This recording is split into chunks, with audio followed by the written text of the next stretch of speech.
Hello everybody and welcome back to LMM. And if you're enjoying what you're seeing on the channel at the moment, how about giving this video a like, maybe subscribing to the channel to help us grow, and perhaps even check out our Patreon. Today is part of the Love Your Railway campaign, and this week it's all about fundraising. And I thought, considering I've run two successful ones, this would be an excellent subject to talk about. Now, the first fundraiser I did was actually you as the audience's idea. You suggested that I should save a massive 40 from a scrapyard. And so when I went, well, if you donate the money, I'll make it happen, you did. And the second one, if you're not aware, was saving the sister to this. Yep, because of you guys, I now have two Ruston 48s. This is how it should look, and this is how my new one currently looks. This was made possible by you. A fundraiser allows something to happen that otherwise wouldn't be financially possible. I did not have the money to sort the wheels out on this, but thanks to you guys and a very successful fundraiser, we now can make this return to service, and we've got money behind us to be able to make good headway into restoring number 303. Now, if you want to see that campaign for yourself, then it's coming up on the top of the screen somewhere up there. And when that's finished, in a few seconds after that, there'll be a link to the video showing that off itself, so you can see what it was you've been helping to make happen, which is genuinely very exciting. Now, fundraisers come in all shapes and sizes and are normally for something a bit special, because your general day-to-day running of a railway is normally covered by your admissions or just extra donations. A fundraiser is normally for something momentous, something bigger, something more special. For instance, here at the Mid-Suffolk Light Railway, our extension has been mostly funded by that good and well-tested method of sponsor a sleeper. Something that you know you've been part of and you help sponsor and make part of that extension happen, which is an amazing thing. And lots of railways have tried and used this system. There are other ones which are even bigger, like currently the Dune Valley Railway is fighting for its very survival, and it's running a fundraiser to try and buy its site. Now, there's a link coming up on the screen now up there as well, which will link you to that video so you can see what they're trying to do. They need some £250,000 to be able to buy the site that they currently operate on, which includes the toilets, the shop, and their museum. Part of what they operate with they already own, but it's an interesting mix of what they do and don't. And as a clause in their lease, when the site is sold from underneath them, the new landlord could just ask them to leave. So they are in a real fight for survival. Some fundraisers are critical, like in the case of Dune Valley, to the very survival. Others allow something to come back into traffic that hasn't been seen for a while, or complete some other project. Fundraisers are the lifeblood alongside volunteers of heritage, whether it's railways, cars, museums, windmills, whatever, because they allow people to come together and be part of it without physically being there. So many of you wonderful people from around the world have helped fundraise and donate towards this thing and its sister. That's incredible, and so many of you are now part of that journey, are part of the whole experience, without having to even leave your chairs. And though I'm sure many of you are going to come either here to the Mid-Suffolk Light Railway to work on 294266, or to the Whitwell and Reefham to come and work on 393-303, being able to actually donate allows you to be part of it. And that's what's exciting. I don't know many other hobbies where people from all over the world can come together and get involved in one project. I find that very, very exciting and honestly quite amazing. The fact that you can be all over the world and still getting involved in something that's happening here at Mid-Suffolk and something that's happening at the Whitwell and Reefham.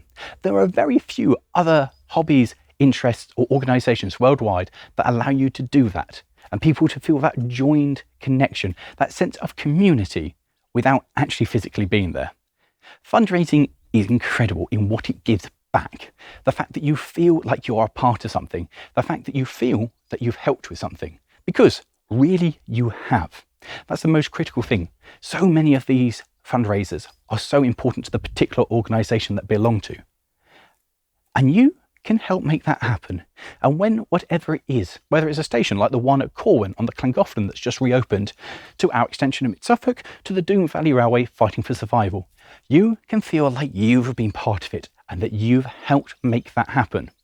And if that doesn't make you feel good, well, I don't know what else will. It's an amazing opportunity to be part of something. And I know that for so many people, volunteering these days is a challenge. Having the time to be able to actually get involved, well, life gets in the way. But a fundraiser That allows you to be part of it, be part of whatever your passion is, and help know that you are still supporting it and you're still helping to make it happen. In fact, there are so many fundraisers across a whole wealth of different organisations, it can be very difficult to choose what you actually want to support. And that, of course, is down to personal taste. I mean, so far we've learned there are almost 500 people who feel very passionately about Rustin 40 Oats that helped with my fundraiser. But for you guys, it depends what you want to see. It depends how urgent that fundraiser is. Like the Mid-Norfolk's current fundraiser, or like the Dune Valley who are fighting for their survival. A fundraiser needs to be for a momentous occasion. It's not for the everyday running of a railway. It's for restoring a locomotive, for something that's big, that's out there, that's exciting. And so for you, it's got to be something that you're passionate about, something that you want to be involved in, that you want to support. And that brings up the question of what makes a good fundraiser. Obviously, I was helped massively because I'm in the very fortunate position of having some 67,000 subscribers. So the message of help me fix that and save the other one was spread to a lot of you wonderful lot. But for other people, how would you make it work? How would you compete with so many other fundraisers for so many vitally important projects? Well, in today's world, there's no excuse for a boring fundraiser. Just saying, I'm here to raise X for X, it's not going to work. People nowadays expect the minimum of photos, a video, a good, well-structured, planned out introduction showing who you are, why you want to do it, explaining your relevant skills, why the project's going to be a success, your experience. You've been doing this, that, the other. You've been doing this. Somebody else on your team knows this, that, and the other. This is how you're going to spend the money to make sure it's all costed out and you know where that money is going to go, that there is a very definite plan. And as part of that, you want to be able to offer something back. For instance, in the case of a locomotive, to be able to say, if you donate X amount, you'll be invited to the first day. If you donate even more, you'll have a footplate ride, and even more on that, we'll organise a drive. Something like that works. Maybe some artwork, making people feel like they're getting value for their donation. Which means that actually running a successful fundraiser can be quite time-consuming and complex. But in today's world, it needs to stand out. You need to make yours more amazing than the competitors. And I've seen many fundraisers around that have just been, I'm trying to save X. Please give me X amount. And people won't support that. There's no idea of where the money will go or what it means, or even is that realistic?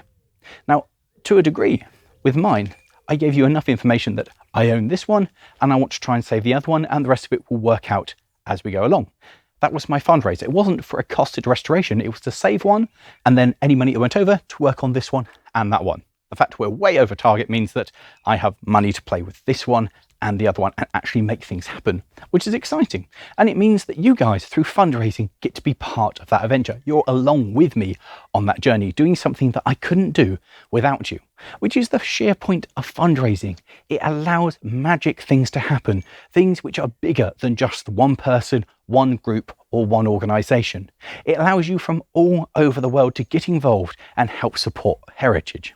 Fundraising is a vital tool in the toolbox that heritage organisations have to play with, but it's something that can't be used too much. Doing a fundraiser for me every other week for the Rustin, the fire engine for a car, wouldn't be successful. People would very quickly get bored and annoyed. Fundraising has to be timed for the right time and the right task, and for something people can believe in. Some of the hardest projects to fundraise are things like a locomotive, which doesn't have any major significance. A nondescript locomotive can be very hard to capture the imagination of people to get them on board to restore it. Something like a locomotive from a scrapyard that's being rescued, that captures people's imaginations, but trying to raise the money to overhaul something which doesn't really mean much to anybody else, that's a much harder thing to get people excited and fired up for. An extension, that is exciting because it's going to make the place better and you can see the progress you've made. Helping the Severn Valley survive, the Mid-Norfolk repair their bridge, or the Dune Valley survive, you know you've helped keep this thing going. But choosing your battles and what you fundraise for, that's the hardest challenge. And harder for us still is for us choosing which ones we actually want to support. Because heaven knows there's so many amazing things out there and so many amazing organisations who desperately need our money to help expand the visitor experience or just to keep surviving. That brings me to the end of my thoughts on fundraising, a vital part of the heritage movement, almost as important as the volunteers themselves, for making things happen and bringing us all together as a giant community. It's a magical thing. So to all of you who've helped with this thing and the other, thank you guys so much. I literally could not have done it without you, and I'm so excited for the future. And there will be an update on 303 coming up on the channel soon. If you want more information on the Love Your Railway campaign and the other subjects, there's a link in the video description to the North Yorkshire Moors website where you can find that. And also in the video description is a link to the Mid Suffolk Light Railway, so you can find out a bit more about this place. And then coming up on the screen now are a couple of other videos from previous years of the Love Your Railway campaign, because this is now year 3, including down there a bit of the history of the Mid Suffolk Light Railway. And with that, let me know in the comments below, what's the best fundraiser that you've ever been part of, and what do you think about the whole concept? Thanks for watching, guys, and we'll see you this time next week for another one of the Love Your Railway videos. Ta-ra!